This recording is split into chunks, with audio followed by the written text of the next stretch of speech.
어떤 기사를 이제 보게 됐는데, 그게 뭐냐면 어느 대기업에 취업하게 이제 합격 통지서를 받고 다음 날 이제 그 출근하게 되는 신입사원이었던 거예요.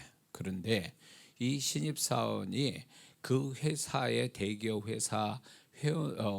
회사만 가입할 수 있는 단톡이 있었던 거예요. 근데 거기다가 이게 단톡방이 이게 그 소위 말하면 자기의 상관들의 어떤 거기에 관련된 단톡방인지 몰라도 거기에다가 이 신입사원이 뭘 올렸냐면 질문을 굉장히 많이 질문을 하나 올린 거예요. 근데 거기에 보면 야근 수당을 얼마 주시고 연차는 어떻게 내며 그다음에 식대는 어떻게 되고 그러면서 그 수당 문제는 어떻게 되냐, 뭐 연차 급여는 또 어떻게 되는 거냐, 뭐 이런 거를 궁금한 사항을 쫙 올렸어요. 근데 가만히 보니까 이게 도가 지나친 거예요. 회사 생활 시작하기도 전에 이런 걸 막 올리니까 윗사람을 또 어떻게 볼 것 같습니까? 물론 대기업 들어올 정도면 뭐 여러 가지 과정을 겪었겠죠. 뭐 모든 과정을 겪어서 이제 면접까지 끝나고 이제 교육도 받고 이제 시작되는 점에 이런 걸 딱 올리니까 그 다음에 출근하려니까 해고 통지서를 받은 거예요. 이게 실화인가 봐요, 내용을 보니까. 그래서 아니 그 대기업들한 것도 이렇게 굉장히 좋아하는 이 친구가 결국은 그 질문서 하나 건방지게 올린 하나로 완전히 그동안 대기업 들어가서 얼마나 공부했겠어요, 얼마나 준비했겠어요. 그런데 그냥 하루아침에 끝나버리는 거예요. 이제 자, 우리가 살다 보면 소위 잘 나가는 사람들이 말 한번 잘못해가지고 실수 한번 해가지고 왕창 인생이 막 곤두박질 치고 인정 못 받고 오히려 칭찬받은 사람이 비난받고 그런 일들이 허다하게 많잖아요. 우리 뉴스에도 보잖아요. 그러니까 우리 인생에 제가 얘기했지만 한 방도 있는데 좋은 쪽으로 한 방도 있지만 그동안 쌓아온 것을 한 방에 무너뜨릴 수도 있는 말 한마디 행동 하나 어떤 그 사건 하나가 그 사람 인생을 뒤집어 버릴 수도 있다라는 거에 대해서 지혜로운 사람은 이런 어떤 불길하게 자기를 불행해하거나 어떤 손해로 볼 수 있는 그런 것들을 잘 피해갈 수 있는 게 지혜로운 사람인데, 이 밀어넣은 사람은 머리만, 이 친구처럼 신입사원 머리는 있는데 이게 도대체 사회생활을 안 해봐서 그런 건지 이게 도가 지나치게 자기 분수에 안 맞는 질문을 하는 것이 건방지게 보고 이런 사원 키웠다가는 우리 회사 망하겠다 해서 잘라버린 게 싹수 처음부터 잘라버린 거죠. 그러니까 밀어난 사람은 누구냐면 결국은 자기 생각에 도취돼서 주변의 사람들이 자기를 어떻게 보고 이런 거에 대해서 어떻게 평가하는지에 대해서 그런 어떤 감각이 없는 거죠. 그러다 보니까 그 사람은 자기 이 신입사원은 사실 악의적으로 그런 거라고 보진 않아요. 그러나 그 동기가 악의적이지 않아도 이미 그 회사의 상관들이 볼 때는 완전히 찍힌 거죠. 이게 잘못된 거죠. 그러니까 결국은 자기는 궁금해서 질문한 것이 결국 다른 그 회사의 공동체 하는 이 조직 사회에 있어서 그렇게 하는 것이 얼마나 이게 위험한 거를 몰랐던 거죠. 이게 밀어난 거예요. 머리만 있으면 뭐하냐고. 지혜가 없는데, 지식은 있는데 지혜가 없는 거지. 공부를 많이 하면 뭐하냐고. 사회생활에 없어가지고 이게 사람과의 관계가 잘 안 되고 소통이 안 돼서 결국 외톨이 되는 사람들도 있잖아요. 그러니까 이런 걸 보면은 우리가 살아가면서 위험한 어떤 한 순간이 있다라는 거죠. 자기가 지금까지 쌓아온 것이 잘못될 수 있는 한 순간이 있는데 그런 거를 알고 잘 피하는 사람이 있는가 하면 그거에 맞닥뜨려서 불행을 가져오는 사람이 있다는 거죠. 근데 이게 세상 사람 아니라 믿는 사람들이 동일하게 세상에 살면서 이럴 수도 있는데 우리는 한 가지 더 우리는 의식하고 살아야 될 게 하나님과 그분의 말씀이거든요.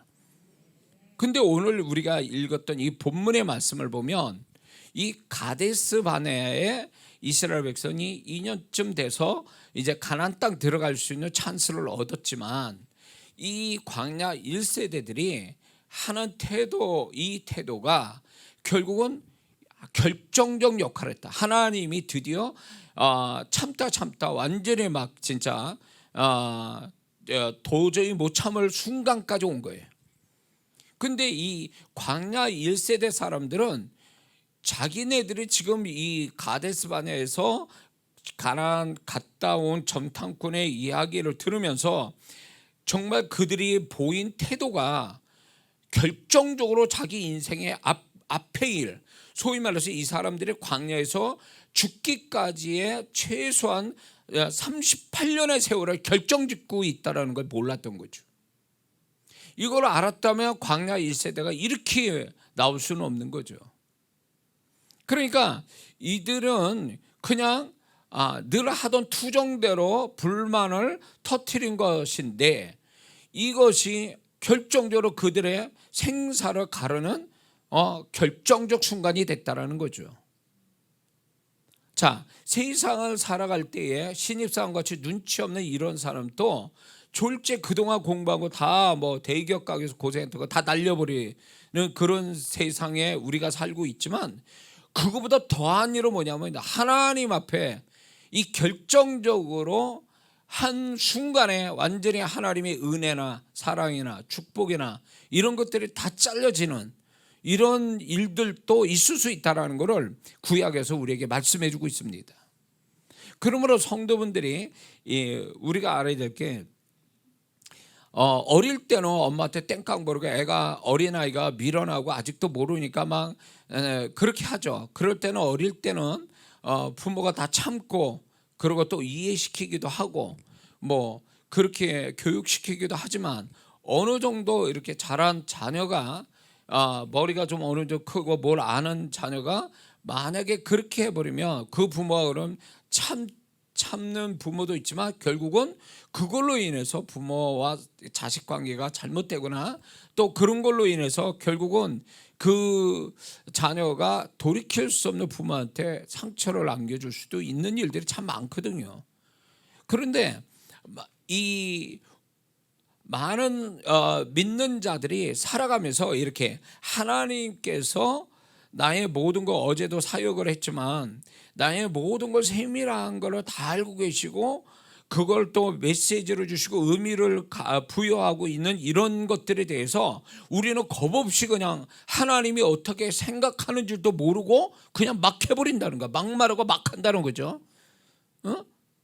그런 것이 결국은 이 극단적인 사건이죠, 이거는. 근데 이거는 아니더라도 하나님께서 야, 내가 이게 굉장히 중요한 거네. 너 그걸 함부로 막 그렇게 했어? 내 뜻대로 하지 않고 네가 네 마음대로 그렇게 했어. 그래가지고 소위 말하면 이 원리적으로 볼 때 이 사건을 우리가 보면은 40년간은 또 38년 동안은 광야에서 헤매고 돌잖아요. 반복된 거잖아요. 그래서 우리 삶에도 하나님이 중요하다고 생각하시는 결정적인 순간에 하나님과 다른 방향, 다른 선택, 다른 결정, 다른 태도로 보임으로 인해서 내 삶이 뺑뺑이 도는 것도 있을 수 있다는 걸 원리적으로 얘기하고 계시는 거예요. 그래서 많은 성도 중에 이런 분이 있을 수도 있어요. 나는 열심히 하는데 뭔가 나아지는 게 없어. 제자리 걸음인 것 같아. 맨날 했는데 보면 항상 나는 열심히 수고하고 애쓰고 에너지를 썼는데 보면 제자리에 있는 거야. 그런 모습 때문에 실망하고 무기력해지고 그런 어떤 마음이나 그런 모습을 가지고 있다면 한 번쯤 이걸 생각해 봐야 돼요. 내가 이렇게 되기까지 지난 과거에 어느 시점에서 하나님이 중요하다 여기는 것들 결정적으로 너 조심해야 돼. 그거 내가 굉장히 중요하게 여긴 거니까 잘 생각하고 잘 결정해야 돼. 이런 것들을 나는 내 인생 내 마음대로 산다 그래서 그냥 아무렇게나 이 광야 1세대 같이 정탐꾼 10명과 같이 그냥 결정을 그렇게 해버리고 말을 함부로 내뱉은 것이 결국 후회되는 뭐 몇 년을 후회하고 10년을 후회하고 20년을 후회할 수 있는 것들이 있을 수 있다는 거죠. 저도 제 생애를 돌아보면 왜 그때 미련한 생각을 해서 그런 결정을 했을까, 이런 것들이 있어요. 지금 또. 그러니까 왜 그렇게 그것 때문에 저는 적지 않은 청년 시절에 적지 않은 시간에 방황하고 그걸 두고두고 후회하고 그렇게 하면서 정말 그 시간에 돌아가면 내가 이렇게 선택을 하지 않았을 텐데, 이런 후회가 한동안 있어 왔거든요. 그것 때문에 그때만 되면 자꾸 몸이 아프고 막 이런 일이 있었어요. 근데 저만 아니라 이제 제가 학생 청년부를 이제 사역을 하다 보니까 아이들이, 청년들이 보니까 저같이 실수하는 청년들이 많더라고. 그러니까 뭐가 없고 있고 잘 되고 안 되고의 문제가 아니라 하나님의 자녀로서 하나님이 그 사람을 이끌어갈 때에 정말로 하나님은 너 중요한 거야, 이거 잘 선택해. 그래서 하나님이 다 계시하시고 증거를 주시는데도 자기 생각대로, 미련한 생각대로 자기 고집대로 결정해가지고 저같이 나중에 후회할 일을 하는 친구들이 보이는 거예요. 그래서 그거 가지고 제가 메시지도 전하고 그것 때문에 상담도 해주고 그것 때문에 기도도 해주는 그 사역을 했었단 말이에요. 근데 어린아이들은 미련해가지고, 아직 젊을 때 미련해가지고 자기가 뭘 하는지를 몰라. 이게 훗날에 무슨 영향을 자기한테 줄 줄을 모르고 함부로 막 그렇게 하거든요. 그게 세상 살 때도 미련한 사람이지만 하나님이 분명히 계시고 그분이 나의 모든 것들을 판단하고 계시고 내가 의지를 가지고 판단한 것에 대해서 그 다음에 그분이 어떻게 하실지를 우리는 그걸 알고 살아야 되는데, 그거 하나님을 어떻게 생각하냐면 내가 뭘 해도 그분은 다 이해하시고 나를 사랑하시고 나를 축복하시고 이런 식으로 하다가 이런 짱 나는 거예요. 이게 광야 1세대 짱이. 그러니까 하나님을 잘못 알고 있는 거죠. 하나님의, 만약에 그 사람이 정말 이거 하나님이 기회면서 또 좋은 기회를 주시거나 아니면 이거를 잘못 선택했다가는 얘 인생 잘못되겠다, 뒤집어지겠다라면 그분이 생각할 때 중요하게 여기시면요, 내가 설사 그걸 몰라도, 중요성을 몰라도요, 이걸 얼마나 하나님 앞에 중요한지를 계속 계시해 준다는 거예요. 그래서 이런 거 경험해 봤습니까? 저는 이제 그런 것들을 경험해요. 여기저기서 똑같은 말을 해요. 한 사람이 아니라 여러 사람이 나한테 말을 할 때는, 그게 하나님의 음성으로 들을 때는요, 하나님은 성경에도 반복된 거는 하나님의 마음에서 중요하다고 생각했기 때문에 반복하시는 거거든요. 그래서 하나님이 여기저기를 통해서 동일한 얘기를 듣거나 아니면 동일한 사건이 막 생겨. 그러면 거기에 이 동일한 사건과 사람들의 말, 이런 것은 또 내지는 내가 뭔가 마음에 계속 떠오르는 것들이 있어요. 그러면 그게 하나님의 손길이라면 그거는 분명한 거야. 야, 내가 이거 대단히 중요하게 여기는 거야. 너 선택 잘해야 돼. 너 잘 생각해야 돼. 태도 잘 가져야 돼. 이런 얘기거든요. 근데 그런 걸 눈치로 못 채니까, 하나님과 사는 삶에 이게 눈치가 없으니까 이런 걸 전혀 모르는 거예요. 보지도 못하고 듣지도 못하고 깨닫지도 못하니까 결국은 자기가 선택해놓고 뺑뺑이 도는 거야. 이 이스라엘 백성 같이 그게 자기만 고생한 게 아니라 그 광야에 나올 때 유아였던 그 자기 2세들까지도 40년을 광야에서 헤매게 된 부모의 죄를 짓고 죄를 담당하고 있었다고 그러잖아요, 하나님이. 그러니까 자기만 고생하는 게 아니라 결국 자녀 세대까지 부정적 영향을 미치고 있는 거죠. 이게 이들만의 사건이겠습니까? 이거는 우리에게도 충분히 우리도 그럴 수 있기 때문에 계시되는 사건이란 말이에요. 이들은요 육체적 사건이지만 우리는 영적으로 이미 원리를 얘기해 주고 계시는 거죠. 그렇기 때문에 우리는 이런 말씀을, 구약은 우리를 위한 교훈이요, 경계요, 이런 말씀이기 때문에 우리가 우리 삶 속에 내가 해도 수고해도 어떤 결과도 없고 고생만 하고 있고 뭔가 뺑뺑이 돌고 제자리 걸음이다라면 이런 일이 있어서 그런 거예요. 과거에.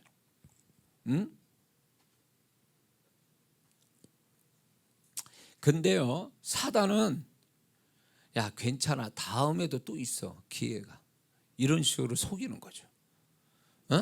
아 이게 별거 아니야, 이런 식으로 가볍게 여겨요. 하나님을 무겁게 생각하고 있는데 가볍게 여겨요. 그리고 하나님은 지금이야, 이거 한 번뿐이야 이러는데 사단은 뭐라면 다음에도 있어, 이런 식이죠. 이들은요 다음에 광야 1세대는 다음이 없었어요. 이 한 번으로 그들은 광야 생활 거기서 종직으로 찍은 거거든요. 2번 기회 안 주셨잖아요. 그러니까 한 번에 인생 끝장난 거예요. 이 사람들은요 하나님의 약속이 있음에도 불구하고 그 이 한 번 때문에 그들의 인생은 거기서 더 이상 비전이 없는 거예요. 왜? 하나님 말씀했잖아요. 너희가 선택한 그걸로 인해서 너는 여기서 인생 운명이 그렇게 된 거예요.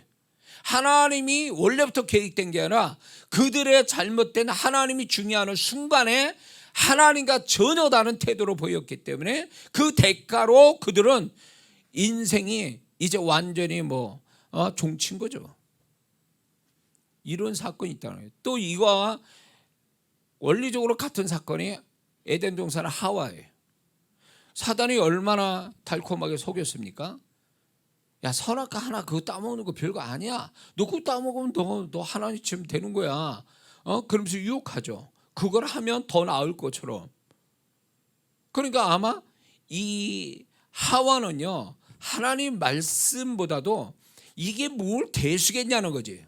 그 많은 과실수 중에 선악과의 그 과일 하나 따먹는 게 뭐 대수겠냐는 거지. 그래서 딱 따먹었더니 그게 자신과 우리의 인류의 결정적인 사건이 되고 말잖아요.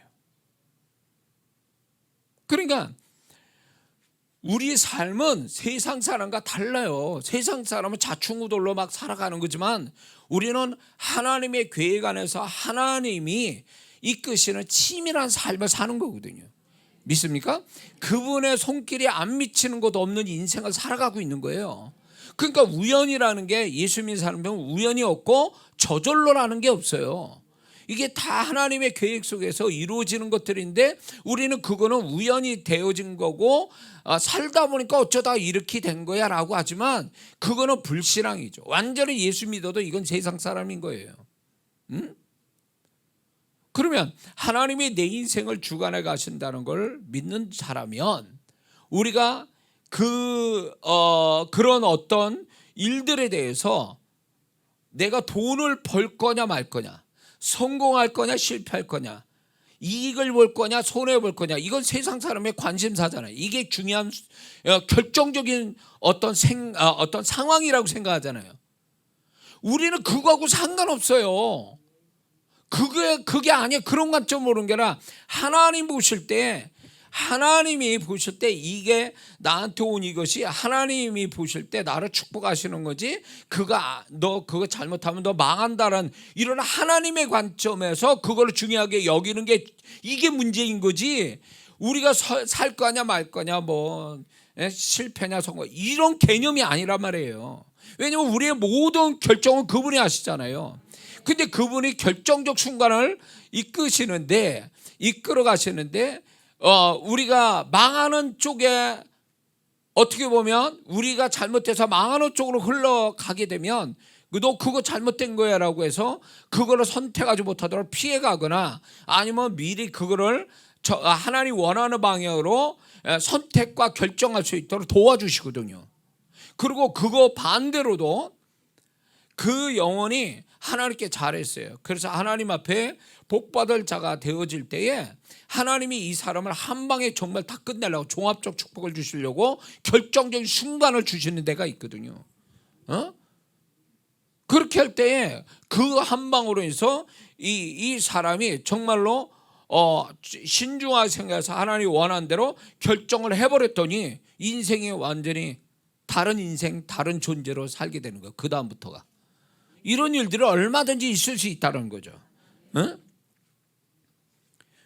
요 마이크를 좀 앞으로 당겨줘. 이게 균형이 안 맞으니까 아주 신경 거스리네. 뭐 누가 나와 좀.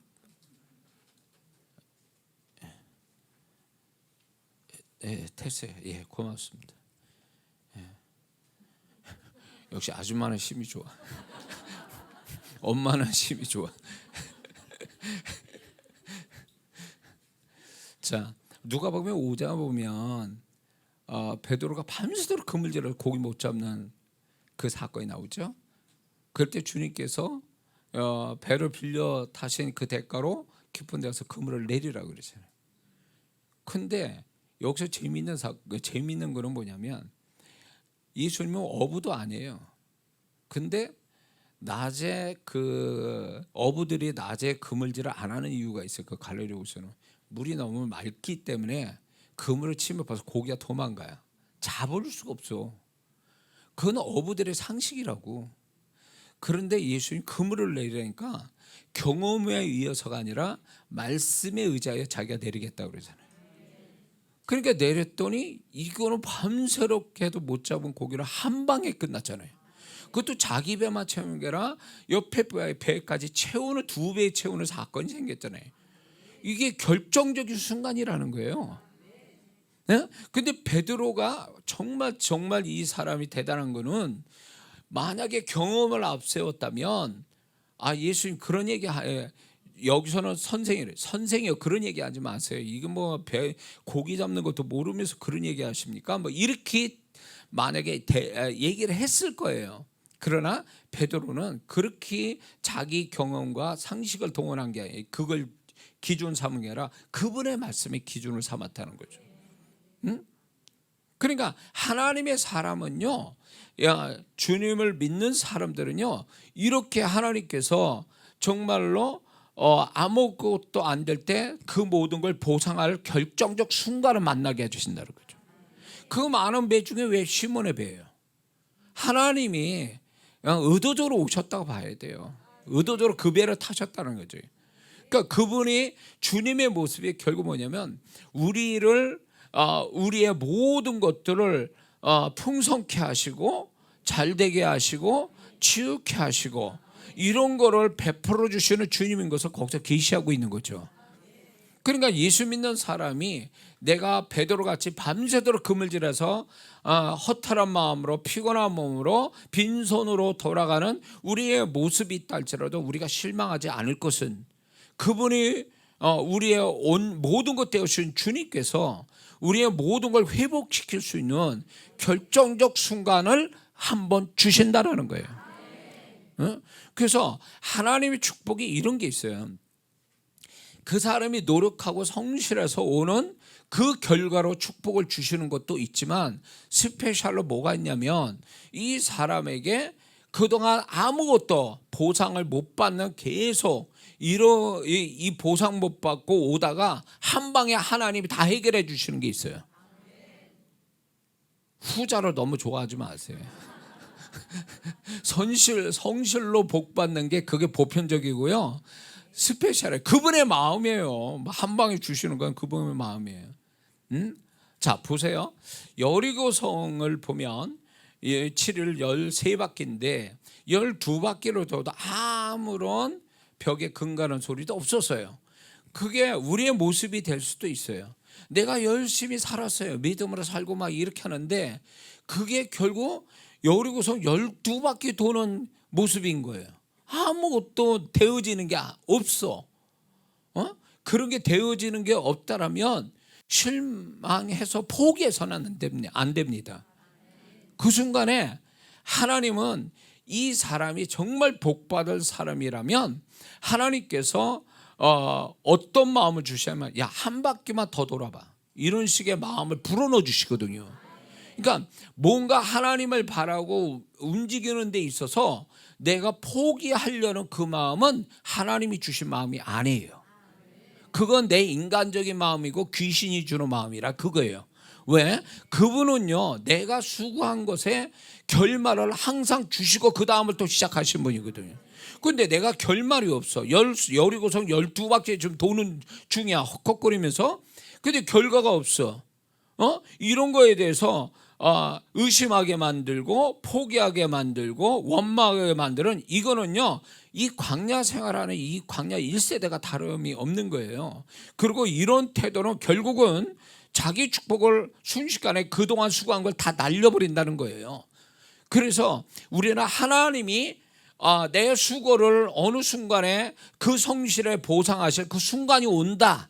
그리고 내가 이 수고에 대해서 하나님은 결코 지나치지 아니하신다라는 이 믿음으로 계속 시작했던 걸 끝까지 가려고 하는, 끝장을 보려고 하는 이런 사람이 결국 한 방을 본다, 그 얘기예요. 그러니까 아무것도 안 하다가 요름 펴서 한 방 그거 안 돼요. 그런 식으로 로또 이렇게 해가지고 어느 순간에 당첨될까라고 생각하는 사람은 이거는 허망한 거예요. 절대 안 됩니다. 그렇게 해서. 그러니까 하나님은 우리가 어떤 식으로 하나님을 의지해서 바라고 가는 것들에 대해서 그분은 소자에게 냉수 한 그릇 주는 것도 보상하신 하나님이 내가 주님 바라고 기대하고 소망하고 가는 데서 그분이 몰라라 하신 분이 아니라는 거예요. 그러니까 아무 일 안 벌어졌다 해서 포기하면 그거는 그동안 수고한 거 다 날려버리는 거예요. 그러니까 결과가 아직 안 나타났으면 뭘 생각하냐? 계속 가라는 사인이에요. 그거는 계속 가라는 사인은 뭐냐? 이게 제자리 쳇바퀴 돌듯 하는 게 아니라 그게 하나님이 결정적 순간은 때를 만나게 하려고 가게 하는 거지 아무것도 없는데 가라는 말씀은 아니거든요. 그렇기 때문에 우리가 이렇게 뭔가 반복돼도 결과가 없는 거에 대해서 괴로워하고 힘들어하고 아무것도 없는 그런 거에 낙심할 게 아니라 하나님이 여전히 이게 과정일 뿐이고 언젠가는 끝이 온다라는 그 믿음 가지고 가야 이게 계속 갈 수 있는 거지. 지금 상황만 보고 난 지금 나는 이거 뭐 헛수고하는 것 같아라고 하면서 그냥 포기해버리면 그 사람은 그동안 한 게 다 날아가는 거예요. 사단이 말하는 건 이거예요. 사단이 우리를 하나님은 나를 축복하기로 하셨는데 사단이 축복을 날려보내기 위해서 어떤 식으로 역사하냐면 초반에 아예 못하게 하거나 초반에 어떻게 해서 또 시작됐어. 시작되면요 과정 속에서 지루하고 답답하고 그리고 헛수고하는 것 같은 이런 마음을 불어넣어서 중간에 포기하게 만들어요. 그런가 하면 또 사단이 어떻게 역사하냐, 결정적인 순간에 앞에서 뒤집어 버려요. 결정적인 순간에 만약에 예를 들어서 이 사람이 기도가 100번 만에 응답을 받기로 하나님이 작정하셨어. 근데 이 사람은 99번째 기도를 했는데 이게 응답이 없는 거예요. 그러니까 한 번만 더 하면 되는데 하나님의 입장으로 볼 땐, 근데 이 사람이 한 번을 못하고 99번을 딱 주저앉아 버리는 거예요. 그러니까 사단이 이런 식으로 역사하는 거예요. 꼭 결정적인 순간에 코앞에서 완전히 다 스톱하게 만드는 거죠. 여기에 걸려 넘어가지고 여러분들 그런 거 많을걸요. 그거 걸려 넘어가지고 기도 여지껏 응답받지 못한, 받은 기도보다도 응답받지 못하는 기도가 더 많을걸요. 한 100배 정도 더 많을걸. 솔직히 말해서 그렇잖아요. 그러면 그게 왜 그러면 기도가 중간에 응답도 안 받고 끝냈냐라고 할 때 그거는 사단에게 속아서 그래. 보이는 걸로 다 판단하니까 그러는 거예요. 하나님은 카운트다운을 하고 있는데 얘가 오늘 98번째네 99번 했네 한 번만 하면 되는데 거기서 딱 멈춰버리는 거지. 그러니까 이게 얼마나 미련한 짓이에요 이게. 그리고 하나님 원망해. 왜 하나님이 왜 응답을 안 하십니까? 그러면서 자기가 하나님이 끝을 보게 하시려고 지금까지 마음 주시고 환경 주시고 은혜 주시고 열심 주셨는데 왜 그걸 다 날려버리냐고. 끝도 보기도 전에. 그러니까 이게 미련한 성도야. 그러니까 하다 말은가. 맨날 하다 하다가 중간에 끝나고 하다가 중간에 끝. 응? 그런 사람이 뭐 하나 제대로 이룬 사람 뭐 없어. 응? 천국에 계신 우리 아버님이 귀가 좀 가려우시겠지만 얘기는 해야 될 것 같아. 우리 아버님은 이렇게 뭘 하시면 시작은 좋아요. 근데 조금 진행하다가 뭔가 이상하다, 마음에 안 들고 뭔가 좀 안 되는 것 같다 그러면 손을 탁 털어버려요. 그러면 그거 돈 들여가지고 시작한 거를 그 마무리 누가 하냐? 우리 어머니가 하시는 거예요. 맨날 우리 어머니가. 그래가지고 우리 아버님은 벌렸다면 그건 손해로 끝나는 일이 허다한 거예요. 그러니까 우리 어머니가 처음부터 뜯어말겨. 뭘 한다 그러면. 근데 우리 아버님은 될 것 같아서 막 난리를 치시거든요. 근데 되기는 뭘 돼. 중간에 다 그냥 날려버리는 거죠. 저는 우리 아버님의 재능이 많으신 분이에요. 똑똑하시고 재능 많으시고 잘생기시고 막. 그런데 뭐 하나 제대로 이루신 게 없어. 그 재능이 아까워. 뭐든지 끈기가 없어요. 끝까지 못 가세요. 주위 아버님이 참 그 여러 가지 정말로 재능 많아서 많이 하셨는데 끝까지 뭐 신앙생활도 끝까지 못 하셨어. 하다가 열정 가지고 하다가 멈춰버려서. 그러니까 제가 우리 아버님을 이렇게 보면서 교훈을 얻은 거예요. 하나님이 우리 아버님을 사랑하시는데 그건 분명한데 하나님의 은혜와 축복이 충분치 않아요. 그러면 하나님이 차별을 두신 건가? 아니요. 문제는 뭐냐? 우리 아버님의 태도가 문제인 거예요. 하나님과 더불어 뭔가 시작을 하고 기도했으면 하나님이 주시는 끝을 보려고 해야 되는데 끝을 보기 전에 판단을 그냥 빨리 해버린 거예요. 그게 손해 안 보시려고 그런 건지 끈기가 없으신지 몰라도 결국 그렇게 해서 모든 게 제대로 끝난 게 없으니까 하다가 마른 것들이니까 하나도 의미가 없는 것들이 돼버리고 만 거죠. 이 광야 1세대 이 사람들도 하나님이 가나안 땅 들어가는 게 끝이잖아요. 그런데 이 사람들 중간에서 끝장을 보려고 하는 거예요. 하나님은 야, 더 가야 된다고. 그래서 증거를 주셨잖아요. 가나안 땅이 어디인가 이런 데라고 소망적인 증거를 주셨잖아요. 근데 이게 엉뚱한 부정적인 정탐꾼의 말에 거기에 넘어가지고 이제 끝장났다라고 생각을 하는 거잖아요. 이 사람들이. 그러니까 사단도 결정적인 순간에 우리를 망하게도 하지만 하나님이 결정적이다라고 하는 그 순간에 그런 걸 하나님이 바라는 태도로 갖도록 누가 있었습니까? 여호수아 갈렙이 있었잖아요. 그러고 보면 이런 게 있어요. 결정적으로 나를 망하게 하는 건 10, 결정적으로 나를 축복하려는 건 2. 그게 공식이에요. 그러니까 여기서 우리가 알아야 될 게 이거를 하나의 공식처럼 제가 생각하는 게 뭐냐면 우리가 결정적으로 나를 망하게 하는 일은 10가지가 나오고 나를 결정적으로 축복할 거는 2가지로만 압축이 된다는 거예요. 근데 숫자로 보면 10개가 우세할 것 같죠.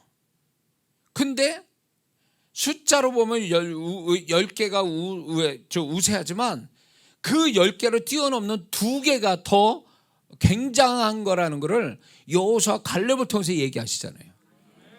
여호수아 갈렙만 가나안 땅 들어갔잖아요. 근데 이 사람들이 부수적인 축복이 뭡니까? 여호수아 갈렙이 넘버 1이 되고 넘버 2가 됐잖아요.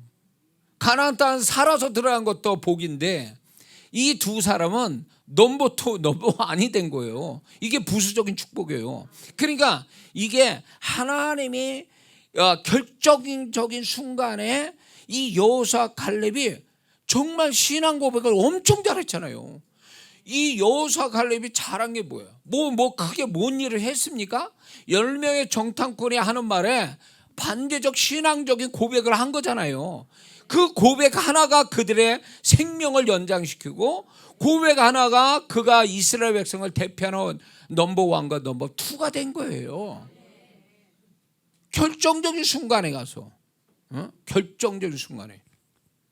그러니까 정말 그 사람이 복받을 사람이냐 아니냐는 뭐로 보냐면 결정적인 순간에 어떤 태도를 보이냐는 거예요. 어떤 사람은 지금까지 잘 오다가 결정적인 순간에 돌아서 버리는 사람도 있어요. 보셨죠? 제가 어떤 사역하는지. 제가 미국 가서 집회할 때 그런 경험이 이제 종종 있는 게 뭐냐면, 주님이 지금 말씀하시고 지식의 말씀으로 말씀하시고 이제 역사를 하려고 딱 선포가 됐어요. 그럼 받는 사람이 아멘하면 끝난 거예요. 그거는 이제 축복이. 아니 근데 요주교 설교 잘 듣다가 왜 그분 얘기할 때 화장실 가냐고. 목사님 그분이 화장실에 갔어요. 뭐 이래. 그 화장실 뭐 몇 분이야 되겠어요. 왔는데 이미 끝나서 성령께서 역사하는 게 흘러갔어. 어? 그러니까 그분이 또 어마어마한 그 빛을 가지고 있었는데 다 아는 거예요, 주변 사람들이. 근데 하나님이 그걸 풀어주시려고 메시지를 주신 거예요, 구체적으로. 그걸 믿음으로 받으면 그 말씀이 그대로 그분의 말씀이니까 그냥 실상이 되는 거거든요. 근데 임자가 안 나타난 거예요, 임자가. 왜 결정적인 순간에 어디 가서 뭐 하냐고 도대체. 제가 집회 가운데 이런 분들을 종종 보게 돼요. 왜 요즘 잘 있다가 왜 정말 제가 설교하거나 사역할 때 익숙히 저를 알았던 제가 아는 분들이 야 이건 이분이 받아야 될 말씀인데 라는 것들이 있어요. 근데 그분이 안 나타나. 얘기 들으면 뭐 이런저런 사정이 있었대.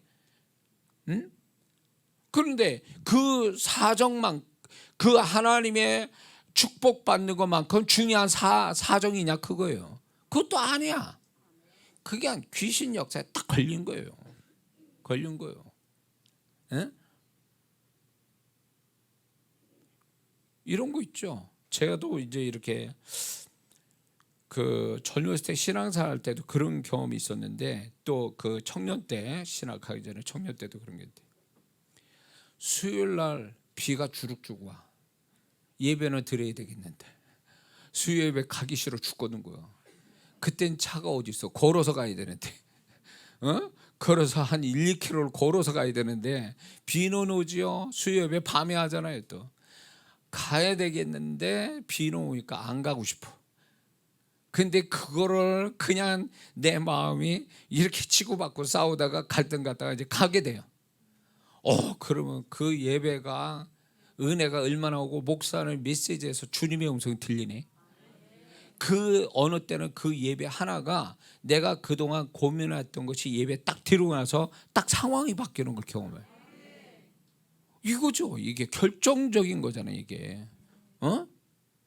근데 어떤 사람은 저는 이런 축복도 왔지만 어떤 사람은 왜 여주께 잘하다 그날은 왜 그 시간에는 왜 그 현장에서 사라지고 마느냐고.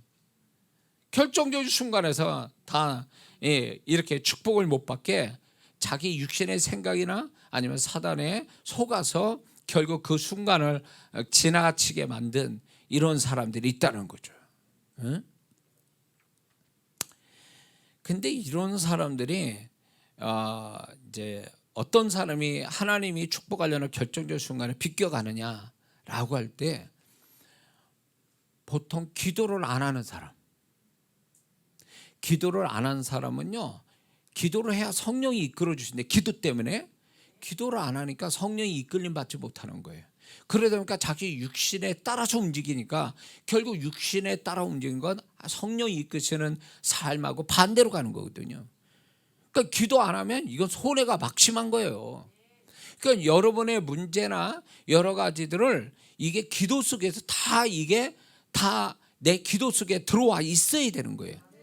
그러면 사단이 이 사람을 어떻게든지 망하게 하려고, 결정적인 순간에 망하게 하려고 막 개 끌려가든지 막 끌고 가려고 해도 내가 기도해야 했기 때문에 성령께서 그런 걸 다 비껴가게 하고 하나님이 기도의 응답의 현장 그 순간을 만나도록 어떻게 보면 자연스럽지만 강제로 이끌어 가시는 게 있거든요. 그러니까 기도가 나의 소위 말하면 안전줄과 같은 거예요. 그러니까 기도 안 한다는 얘기는 육신에 끌려다닐 수 있고 사단에게 끌려다닐 확률이 높다라는 얘기예요. 그러니까 이런 사람은 하나님이 예비하신 결정적인 현장을 못 간다. 순간을 못 만난다는 거죠. 뿐만 아니라 이런 게 있어요. 이기적인 사람들. 이 사람들은 하나님의 결정적인 순간에 비껴가는 사람이에요. 왜냐하면 하나님은 계산적이고 이기적인 사람에게 결정적 순간을 주셔도 이런 사람은 반대로 결정하고 맙니다. 하나님의 어떤 그 뭐라 그럴까 좀 그 주님의 마음을 가져서 뭔가 이렇게 열린 마음, 내지는 좀 헌신할 마음, 뭐 주고자 하는 마음, 이러면 좋은 상태의 마음을 가져야 결정적 순간을 딱 붙잡을 수 있는 사람이 되는데, 이기적이게 계산적인 사람은 잠시는 자기가 좀 손해 안 보고 사는 것 같아도 결국 하나님이 주시는 결정적인 순간을 비껴가는 사람이 된다는 거죠. 결국 보면 이 광야 1세대도요 왜 가나안 땅 들어가기 싫어했을까요? 결국 이 사람들은 굉장히 이기적이고 계산이 빨랐던 거죠. 그래, 하나님 말씀으로 우리는 죽어도 가는 거야. 주님이 지켜주실까, 여호수아 갈렙같이 이렇게 가는 이런 마음이 아니라는 거죠. 결국 자기 안전을 위해서, 자기의 어떤 그 편안함을 위해서 불편함과 손해나 이런 거를 두려워한 거죠.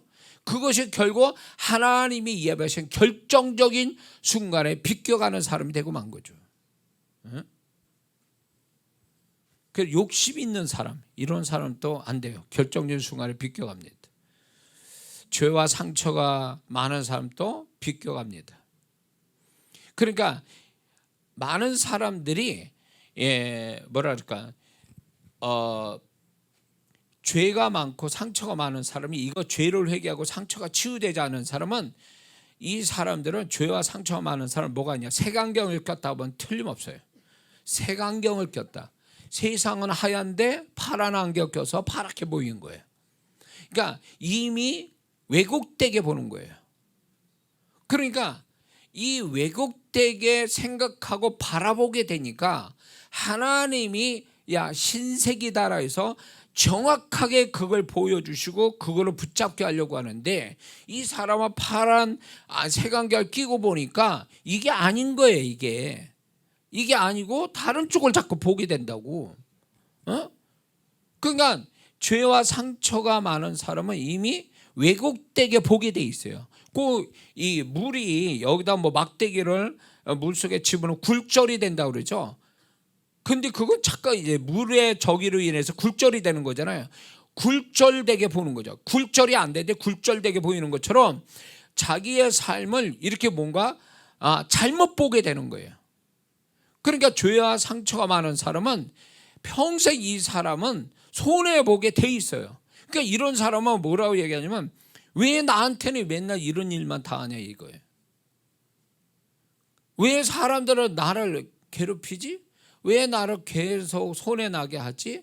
왜 나는 하는 것마다 이렇게 나는 이런 문제가 생기지? 이래요. 근데 그게 원인이 있어요. 그게 그 사람을 뭐 괴롭혀서 망하게 하려고 사단의 역사 하기도 하겠지만, 근본적으로 이 사람이 결국은 자신의 어떤 그 죄와 상처로 인해서 올바르게 분별을 못하는 그것이 결국 그런 쪽으로 흘러가게 만들고, 그런 사람 만나고 그런 사건 만나고 그런 현장으로 막 흘러가는 거예요.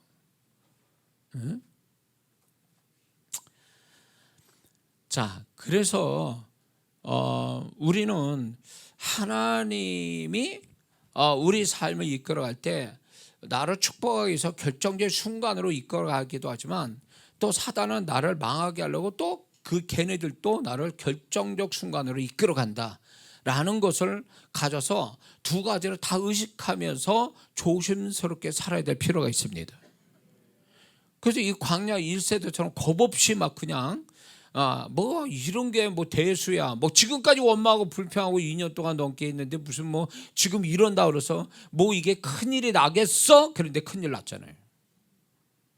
그러니까 이게 있어요.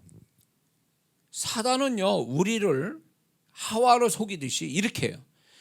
큰 거는 작다라고 얘기하고, 중요한 거는 별거 아니라고 얘기하고, 무거운 거는 가볍다고 얘기해요. 완전히 반대예요. 걔네들은 또 그러니까 이런 식이기 때문에 하나님이 그 사람을 축복하는 결정적 순간도 지나쳐 버리고, 하나님이 만약에 이 사람을 이거 너 잘못하면 불행해지는 거야 라고 해서 가르쳐 줬는데도 사단의 속임수에 넘어가서 후회할 일, 평생 후회할 일을 또 만드는 거예요. 그래서 여러분들 좋은 방법은 뭐냐, 제가 이제 하는 방법도 그렇지만, 하나님 이게 무슨 의미입니까 저한테? 이걸 물어봐야 돼. 주님 이게 지금 저한테 어떤 의미를 갖고 있습니까?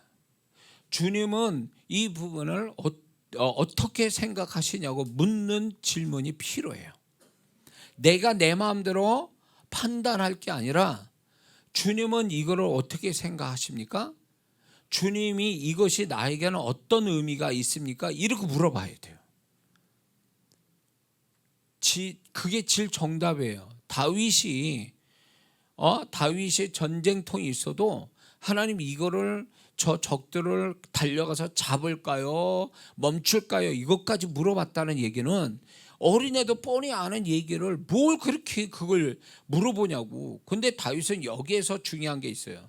뭐냐? 두 가지가 있는데, 첫 번째는 이 전쟁은 내게 속한 것이 아니라 하나님께 속한 것이다.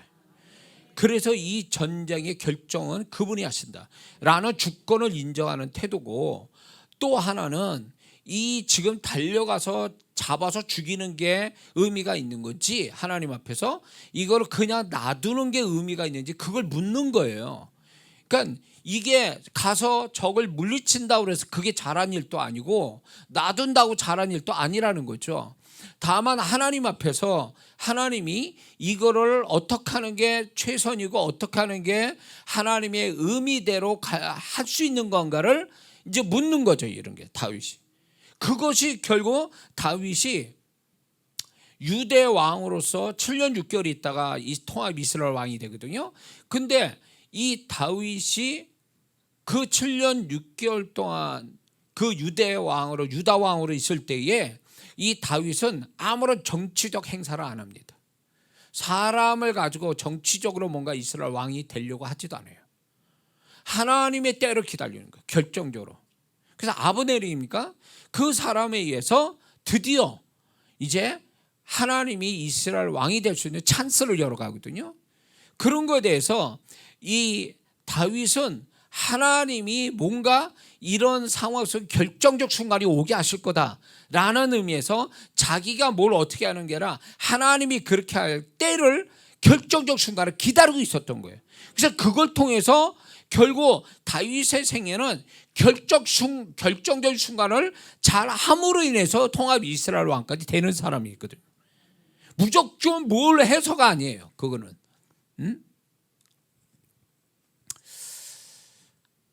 우리가 이제 그런 사례를 성경 속의 인물을 사례를 좀 살펴보자면, 이제 다윗을 얘기했지만 다윗이 골리앗을 만난 것이 그의 인생에 획기적인 변화가 오잖아요.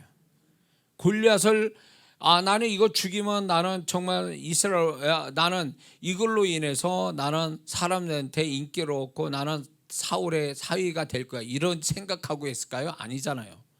근데 자기의 삶에 맞닥뜨린 이 상황에 대해서 다윗은, 자기는 결정적인, 하나님 볼 땐 결정적인데 다윗은 자기 이 사건에 대해서 내가 이거를 믿음으로 나서서 뭘 해야 되겠다라고 하는 이 태도가 하나님의 결정적 순간에 복을 받게 된 거죠. 목숨을 거는 일이지만 다윗에게 있어서는 이게 목숨을 거는 일이지만 결국 그것만큼의 그의 인생이 그 다음부터는 완전히 달라지는 시작점이 되잖아요. 다윗은 미처 이 생각까지는 못했을 거예요. 근데 다윗의 생애에서 하나님이 이게 그 다윗의 인생이 기점이 됐다, 새로운 그 존재와 삶을 살 수 있는 기점으로 만들어 주시고 이끌어 주신 거죠. 다윗은 전혀 모르더라도, 그러니까 우리 삶도 그런 게 있다는 거예요. 하다가 보면 나는 그냥 아무 생각 없이 정말 하나님 원대로 했더니 그게 완전히 그 다음에 인생이 뒤집어지는 이런 식이 되는 거죠.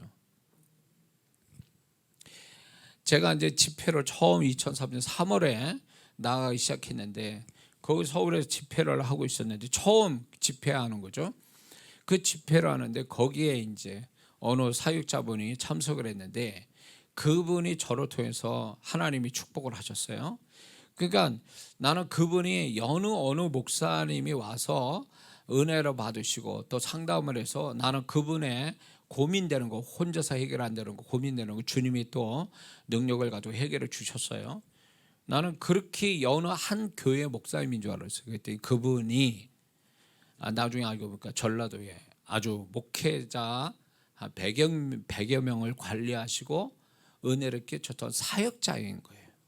근데 그분이 저에게 그 은혜를 받으니까 이분이 자발적으로 그분들을 다 모아주신 거예요. 그러면서 제가 집회를 하도록 도와주셨어요. 그게 전라도에서 집회가 폭발적으로 일어나는 기점이 됐어요.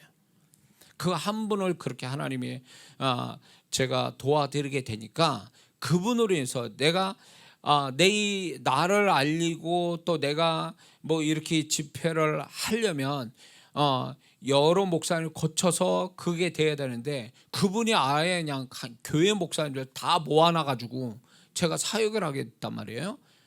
그래서 교회의 목사님들이 전라도에 있는 목사님들이 제가 이제 그 졸제 유명해진 거예요.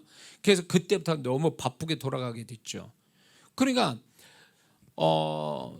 근데 저는 그거를 그 순간은 좀 알고 있었던 것 같아요. 야, 이게 하나님이 나한테 뭔가 폭발적으로 역사하는 결정적 순간을 주신 거다. 그래가지고 어느 때보다도 그 교회 처음 집회하는 그 교회에서 집회하는 것보다 몇 배 준비하고 갔어요. 그래가지고 몇 배 기도 엄청 하고 준비하고 갔더니 거기서 엄청난 역사가 일어나면서 이제 거기서 이제 제 사역이 열리기 시작했는데 그런 거예요. 그러니까 하나님은 반드시 그 사람이 복받을 사람의 결정적 순간을 붙잡을 수 있도록 그 전부터 준비시켜요. 그래서 기도로 좀 해보고 이런 상황 같으면 이건 심상치 않은데 이거 야 이거 놓치면 안 되겠는데 준비를 단단히 해야 되겠는데 이런 마음을 주신다 그 얘기예요. 그럼 틀림없어요 그게. 그러니까 하나님은 요령을 피는 자에게 기회를 주시는 게 아니라 항상 성실하게 또 기도 속에 자기 삶을 다 얘기하고 있고 준비되면 결정적 순간을 주신다는 거죠. 다윗이 골리앗을 잡게 된 그 담대한 마음이 어디서 시작된 겁니까? 양치기 하다 사자나 곰이나 이리들을 때려잡은 그 경험이 지금 골리앗을 잡는 계기가 됐잖아요.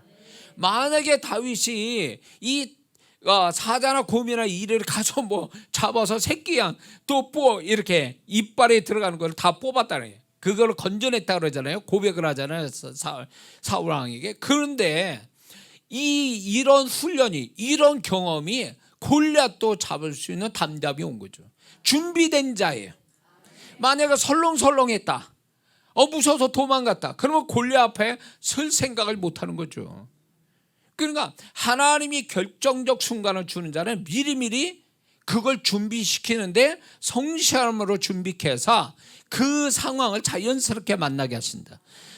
자연스럽지 않으면 하나님이 계시적인 마음을 줘서 눈치채서 붙잡게 하신다는 거죠. 사도행전 16장에 보면 바울과 바나바가 다투어서 갈라지게 되는데 바나바가 이제 사라지고 바울이 하나님의 역사의 주인공으로 등장하죠. 이것이 결국 배경이 뭡니까? 자기는 조카 마가 요한을 데려가겠다. 그러나 바울은 아니다. 실라를 데려가야 된다. 이 싸움이었잖아요. 근데 결국은 그 싸움에서 하나님이 바울의 손을 들어주심으로 인해서 바울이 결국 이제 새로운 사역의 중심에 서는 사람 됐어요. 그 사건 하나로. 그러니까 바나바가 천국에 있겠죠 지금. 그 양반이 그 사도행전 16장을 우리가 읽을 때 아마 가슴을 치지 않을까. 아, 내가 그때 그렇게 했어야 되는 건데 바울의 얘기를 동의를 했으면 내가 여전히 그래도 신앙 선배로 내가 먼저 가는 자요, 그 사람이 뒤따라오는 사람이 될 텐데 이렇게 생각 안 했겠냐고. 나는 광야 1세대만큼 천국에 바나바도 지금 가슴 치지 않았겠냐 이런 생각하는 거예요. 그러니까 하나님이 결정적으로 여기시는 순간에 바울은 그게 힌트가 어디에서 온 줄 아세요? 고린도전서 2장 16절에 바울은 이랬어요. 우리가 그리스도의 마음을 가졌느니라. 그가 그리스도의 마음, 주님의 마음을 갖고 그 제2차 전도 여행에 대해서 어떻게 하는 것이 주님의 뜻인지를 알고 그렇게 얘기한 거예요. 바울이 자기 욕심에 선배를 이겨먹으려고 아니면 자기가 영적 욕심이 있어서 그렇게 하는 거라면 하나님이 바울을 안 세우죠. 근데 바울이 그 마음이 순전하고 하나님이 원하는 그런 마음 가지고 고집을 피우니까 바나바 입장에서는 기분 나빴겠지만은 결국 하나님은 바울의 손을 들어서 그를 하나님께서 사역의 주인공 삼았다라는 것이 결국은 하나님의 마음을, 주님의 마음을 가진 자가 결정적 순간을 붙잡는 자가 되더라, 그 얘기예요. 그러면 반면에 바나바는 뭐냐? 바나바는 굉장히 인간적인 사람이었잖아요. 자기 조카를 데려갑니다. 두 번 그 조카가 이유도 없이 그냥 되돌아오죠. 무책임하게 전도 여행하다가. 그랬는데 또 데려가자고 그러는 것은 이 조카를 무한 사랑해서 또 데려가서 같이 하게 되니까 이 마가요는 안 된다라고 바울이 단호하게 얘기죠. 하나님이 이런 식으로 하면 안 된다라고 하고. 그러니까 바나바는 굉장히 인간적인데 두 번째 인간적인 면모가 뭔지 아세요? 그 바나바가 조카 마가를 데려 어디 간 줄 아세요? 구브로라는 섬을 갑니다. 이 구브로는 누구의 고향이냐면 바나바의 고향이에요.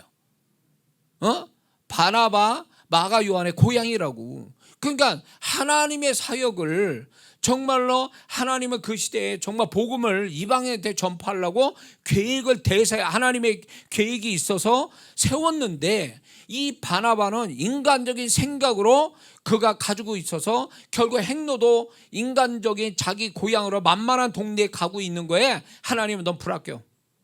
끝났어. 그렇다고 해서 우리가 알아야 될 게 바나바 그러면 타락한 사람이냐? 그렇지는 않을 거라 봐요. 그러나 하나님의 역사에선 사라진 인물이 되는 거예요. 하나님은 냉정해요. 하나님께 그런 면에서는 인간적인 분이 아니시거든.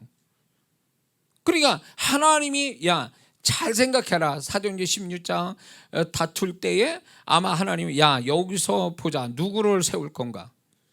결국 바울을 세우는 일이 되고 바나바는 여지껏 해왔던 것들이 이제 주님 앞에서는 완전히 사라진, 묻히는 무의미한 그런 사람으로 되어버린 거죠. 이게 또 보면은 우리가 잘 아는 것처럼 시스기야 기도가 결국은 결정적 순간에 기도함으로 인해서 그는 살지요. 생명을 다시금 부여받죠. 이게 기가 막힌 거예요. 소돔과 고모라 성 위에서 아브라함이 기도했는데 그게 결정적 역할을 했어요. 비록 의인 10명이 없어서 망했지만 이 아브라함의 기도가 결정적인 기도 시간을 정해 놓은 거죠. 그 기도 시간이 결국은 하나님이 그 결정적으로 뭔가를 하실 수 있는, 도와줄 수 있는, 축복할 수 있는 시간이었단 말이에요.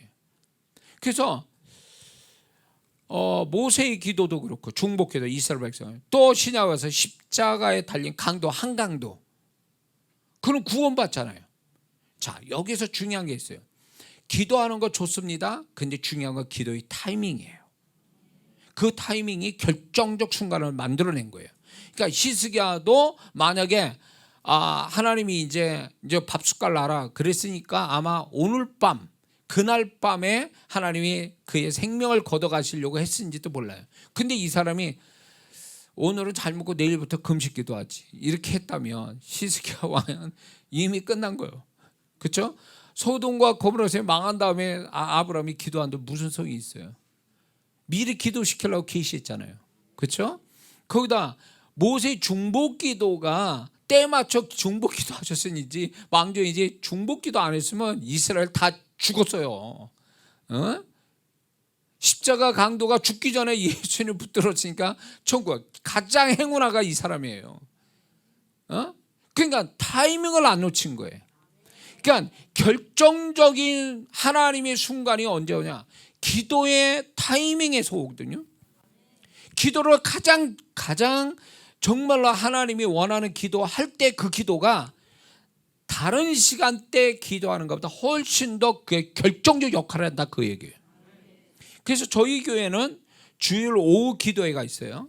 주일 오후 기도가 있어요. 밥 먹고 주일 예배 밥 먹고 그런 기도를 하는데 저는 그 시간을 항상 강조해요. 이 시간은 어느 시간대보다도 하나님이 축복하려고 작정한 축복의 정점이 있는 시간이다. 그래서 기도를 해야 된다고 강조했는데 그런 기도를 통해서 하나님이 역사를 이루어 오시거든요. 그러니까 사람이 예수 믿는 사람은 언제나 다 기회가 있다? 거짓말이에요. 언제나 기회가 있는 거야. 자기가 하나님이요? 하나님은 기회는요 그분이 정하시는데 그 기회가 한 번으로 끝나는 경우가 있어요. 한 번 왔다가 평생 그 기회를 하나님 주시는 기회를 경험 못할 사람도 많아요. 네? 그러니까 마귀는 어떻게 하냐? 다음에도 있어 이렇게 얘기하거든요. 다음이 어디 있어? 그분은 이거 한 번으로 끝내려고 하는데 이 광야 이스라엘 백성이 다음이 어디 있었냐고. 그걸로 한 번으로 끝난 거지. 그러니까 마귀에 속지 말라는 거예요. 우리가 다음을 좋아하는 사람 조심하세요. 다음을 좋아하면 안 돼요. 뭔가 딱 했다면 그거 즉시로 시작해야 돼. 뭐든지 그게 나를 위하고 하나님을 위한 거라면 즉시로 해야지. 다음 기회 있으면 제가 할게요. 아니요. 그렇게 그 다음에 기회가 있어도 안 합니다. 그 사람은. 하나님께서 바울과 실라가 감옥에 갇혔을 때 빌립보 감옥에 갇혔을 때 기도와 찬미를 했다는 사건이 있습니다. 이거는 하나님이 바울이 로마 시민권 들이밀면 끝나는 얘기예요. 하나님이 어떤 이시도 그거를 쓰지 못하게 했어요. 그러니까 안 썼겠죠. 그 후에 쓰잖아요. 근데 바울과 실라가 감옥에 들어서 기도와 찬미했다는 것은 하나님이 그들의 태도를 통해서 역사를 일으키려고 섭리하셨다고 봐야 돼요.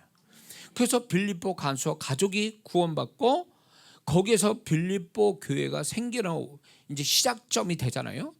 이것이 결국은 하나님이 더 큰 피처, 더 큰 그림을 가지고 이 바울과 실라를 태도를 보기를 원하셨고 바울과 실라는 하나님 원하는 태도를 가짐으로 해서 옥문이 열리고 빌립보 간수와 가족이 구원받고 이런 시나리오가 하나님 계획 속에 있었는데 바울과 실라가 그 기도의 찬미가 결정적이었다는 거예요.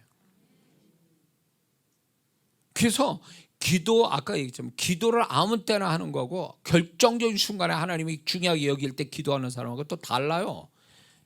그러니까 어떤 사람은 기도를 주야장창 하는데도 응답이 안 나는 사람이 있는가 하면 어떤 사람은 그 요령 피운 것도 아닌데 정말 기도를 해야 될 때 정말 기도를 해서 하나님께 쉽게 축복 보는 사람도 있어요.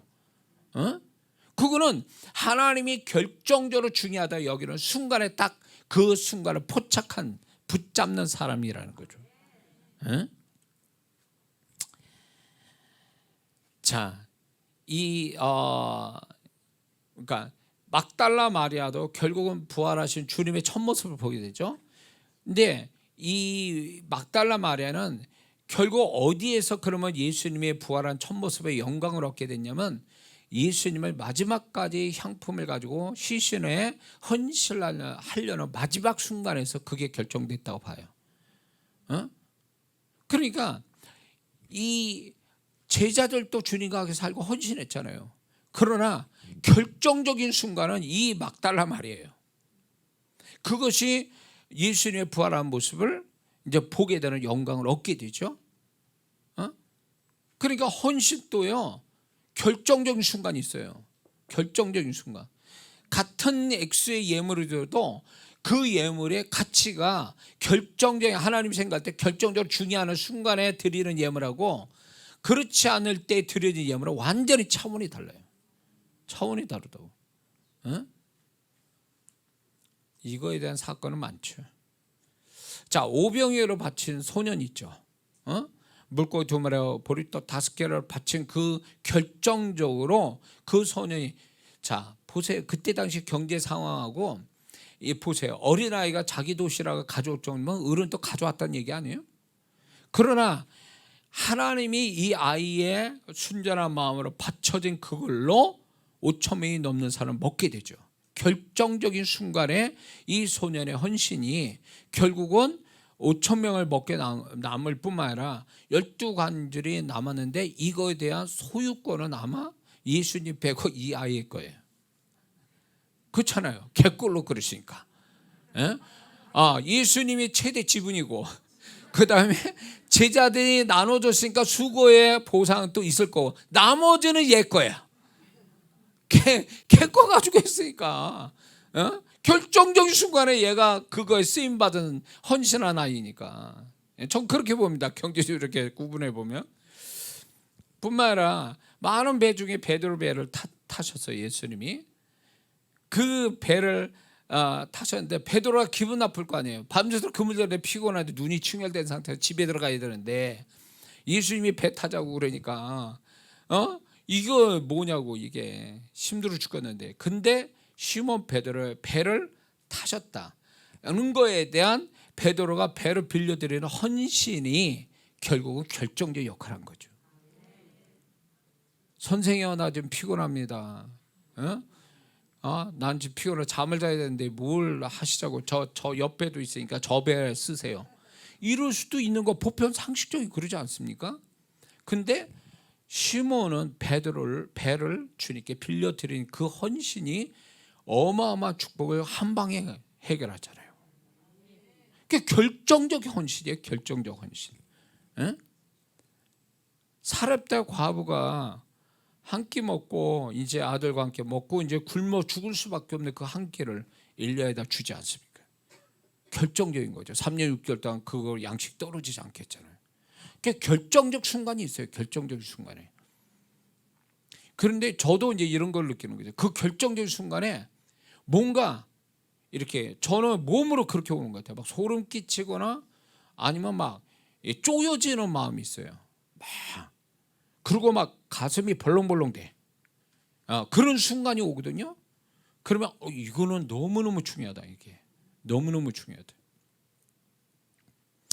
그리고 또 제 이 현상이 뭐냐면 뭔가 내가 누군가 헌신한다. 뒤통수 뻥 맞아가지고 불이 번쩍하는 거 있잖아요. 별이 보이는 그 현상이 와요. 전. 그러면 이거는 해야만 하는 거예요. 해야만 하는 거예요. 그러면 틀림없어요. 내가 믿음이 부족해서 더 많이 못해서 나중에 후회하지, 정말로 그렇게 하나님이 이끄신 대로 했더니 그 축복이 뒤에 가서 어마어마하게 나오더라는 거죠. 이 간증 아주 굉장히 많아요. 제가 이 형통의 축복을 제가 받는 데서 이 간증이 굉장히 많습니다. 하나님이 그렇게 이끌었기 때문에. 그래서 제가 이게 마음으로 어떤 확신과 느낌이 오는 차원은 없어 육체적 현상이 와요. 이것까지 보면 이거 그거구나 막 이러는 경우가 허다하게 많아요. 제가. 자, 여러분들도 그랬으면 좋겠습니다.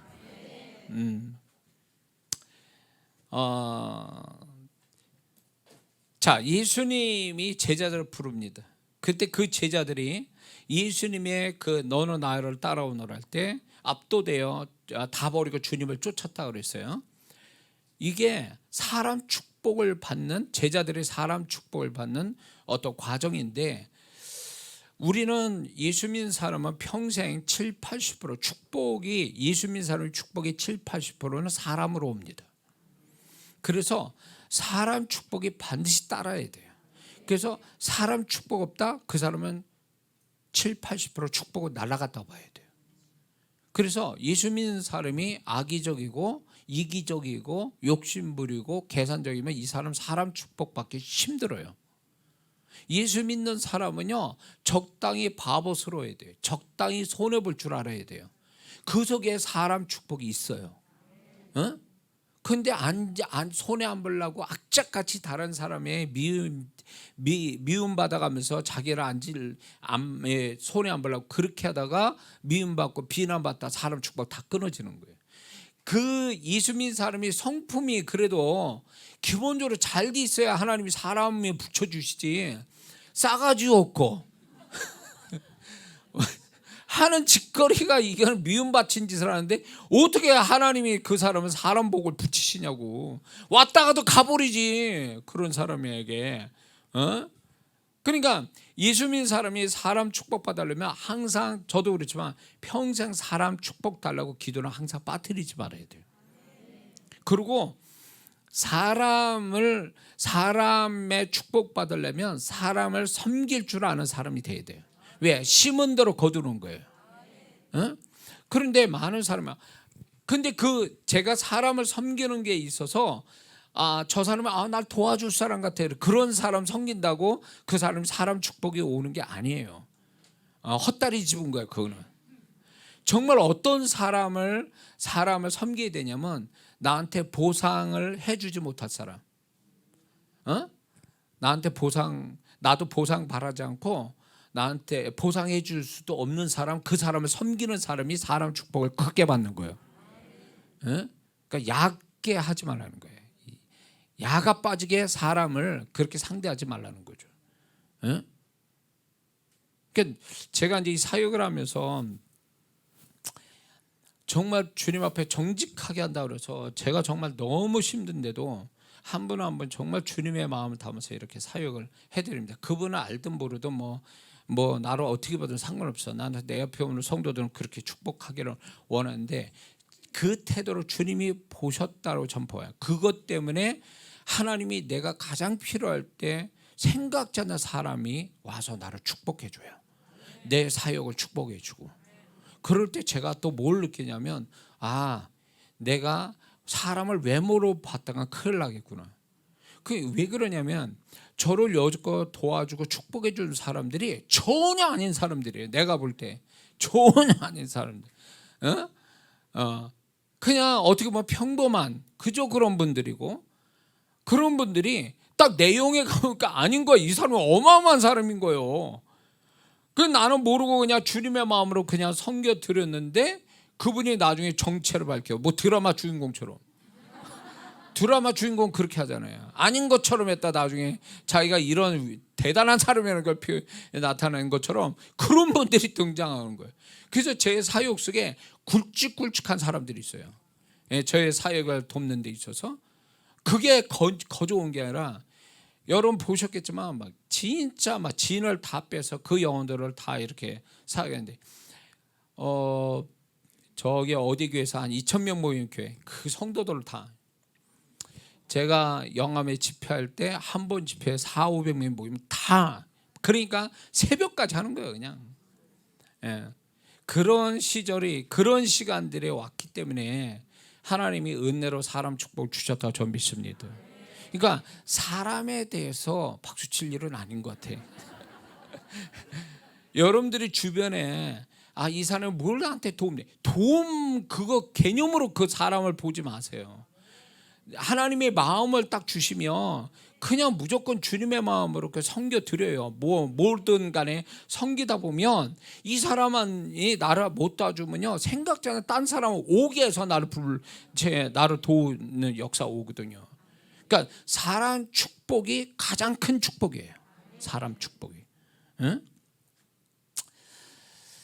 자, 그래서 우리는 결정적으로 하나님이 여기시는 그 순간에 미련 맞게 그 결정적 순간에 잘못된 사람이 돼서는 절대 안 될 줄 믿습니다.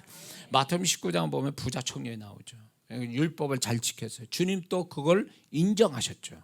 그러나 네가 한 가지 부족한 게 있는데 가난한 자에게 다 주고 나를 따르라. 나의 제자가 되라. 이렇기 때 이 부자 청년이 재산이 많은 거로 근심하여 돌아갔다. 주님과 등을 돌렸다 그 얘기예요.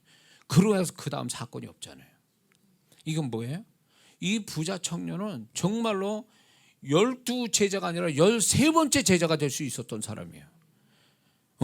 이 사람이 그 영광을 재산 때문에 그 영광이 날아간 거예요. 주님 2번 다시 만난 기록이 없으니 이 사람은 주님을 평생에 못 만난 거예요. 그러고 보면.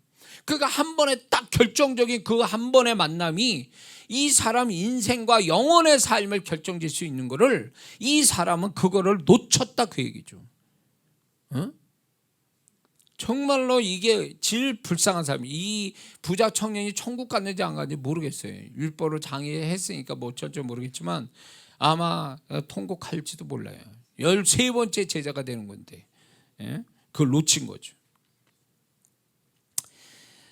자, 그래서 이거를 좀 여러분들이 실제적으로 좀 알고 계시면 좋겠다. 이거는 이제 제 경험이고 또 그러기 때문에 하나님이 결정적인 순간, 중요하다 하고 하는 순간을 우리는 어떻게 알아챌 수 있는가에 대해서 이제 이게 경험에서 나온 얘기인데, 이제 아까 얘기했죠. 순간적으로 이렇게 마음과 육체 현상이 일어난단 말이에요. 평상시하고 다르게.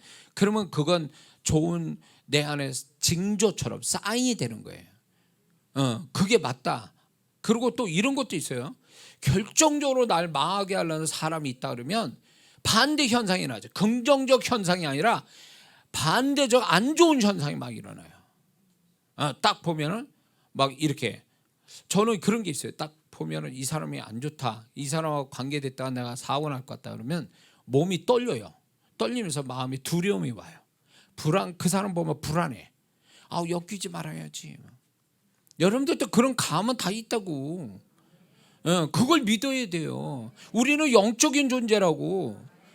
사람을 뭐 세상 사람처럼 보는 게 아니라 하나님이 그 감각은 주셨으니까. 그렇기 때문에 그런 어떤 것들이 있는데 이런 게 있어요. 순간적으로 마음이 막 긍정적 마음이 막 들어간다면 조만간 아니면 지금 하나님이 결정적 순간을 알려주시는 거예요. 사인이. 그리고 시간이나 장소나 사람에 대한 중요성이 어느 때보다 강하게 인식이 돼요. 그러면 그건 그 순간을 맞는 거예요. 지금 뿐만 아니라 뭔가 이렇게 할 때 계산적인 마음이 안 들어요. 다른 건 다 계산하는데 이것만큼은 계산이 안 돼 라고 하면 그 사람은 결정적 순간 좋은 때로 만난 거예요. 그리고 주변 사람들이 한같이 같은 말을 하고 이건 중요하다라고 자꾸 얘기해 준다면 그게 이제 결정적 순간이 왔다는 걸 알리는 거죠. 그 다음에 내적인 감동, 아까 얘기한 감동 같은 거, 이런 게 긍정적 측면이에요. 그리고 뭔가 거부할 수 없는 상황이나 마음이 딱 들어와요. 그러면 그거는 하나님이 결정적 순간으로 이끌어가는 증거예요. 이거는 피할 수 없어. 이건 내가 손해 보더라도 어떻게 붙잡아야 돼. 막 이런 마음에 딱 들으면 그게 하나님이 그 결정적 순간으로 이끌어서 그걸 붙잡게 하려고 하는 하나님의 섭리라는 거죠. 그리고 또 이런 게 있어요. 모든 게 하나님이 결정적으로 날 축복하기 위해서 결정적인 순간으로 갈 때 그 과정 자체가 물 흘러가듯이 흘러가. 이렇게 매끄럽게.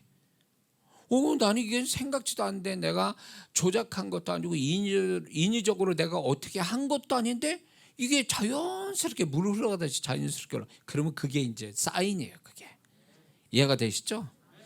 그리고 이제 여러분들이 기도할 때, 특별히 이제 또 기도할 때 평상시에 막 기도하다가 아니면 요 부분을 기도하거나 아니면 평상시에 기도하는데 갑자기 그게 막 감동이 오거나 중요성이 느껴지거나 막 뭔가 막 난리가 나.